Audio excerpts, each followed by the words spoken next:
O Narayan, Lord of the universe, you are full in your own spiritual pleasure. Therefore, what can this insignificant person do for you?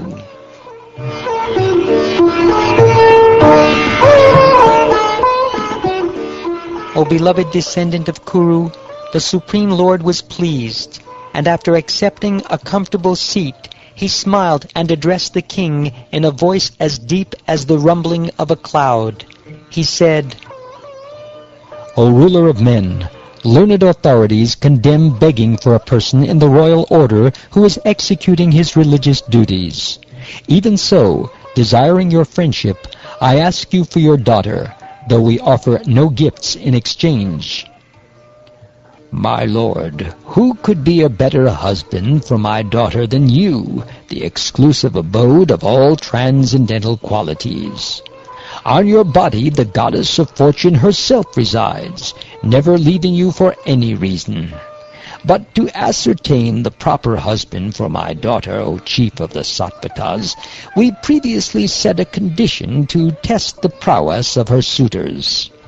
These 7 wild bulls are impossible to tame, O hero. They have defeated many princes, breaking their limbs. If you can subdue them, O descendant of Yadu, you will certainly be the appropriate bridegroom for my daughter, O Lord of Shri.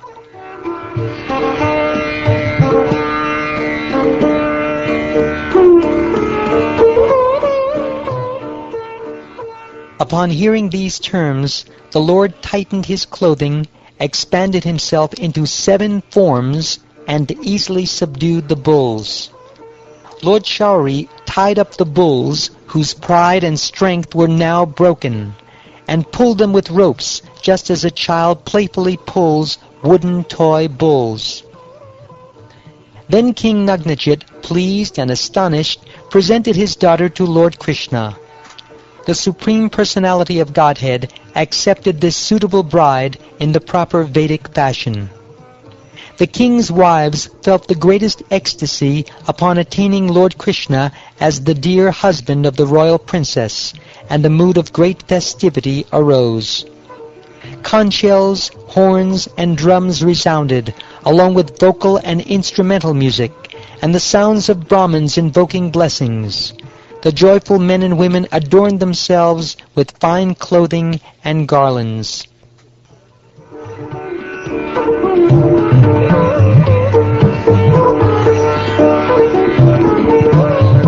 As the dowry, powerful King Nagnajit gave 10,000 cows, 3,000 young maidservants wearing golden ornaments on their necks and bedecked in fine clothing, 9,000 elephants, 100 times as many chariots as elephants, 100 times as many horses as chariots, and 100 times as many manservants as horses.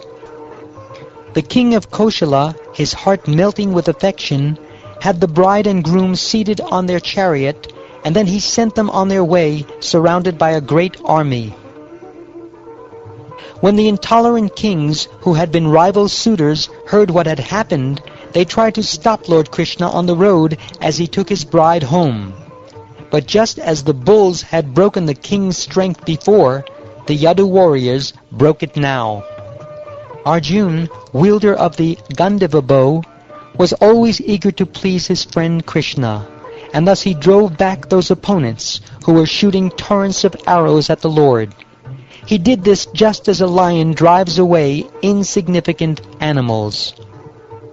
Lord Devaki Sutta, the chief of the Yadus, then took his dowry and Satya to Dwarka, and continued to live there happily.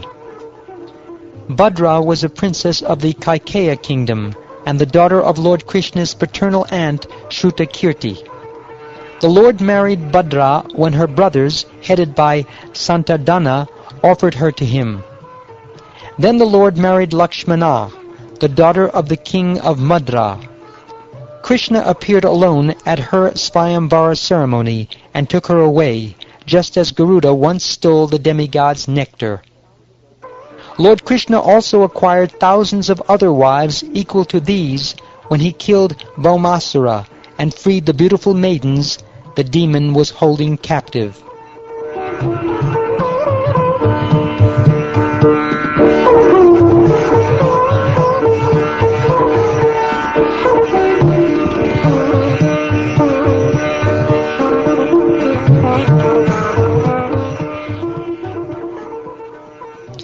Thus ends the 58th chapter of the 10th canto of the Shrimad Bhagavatam, entitled Krishna Marries 5 Princesses.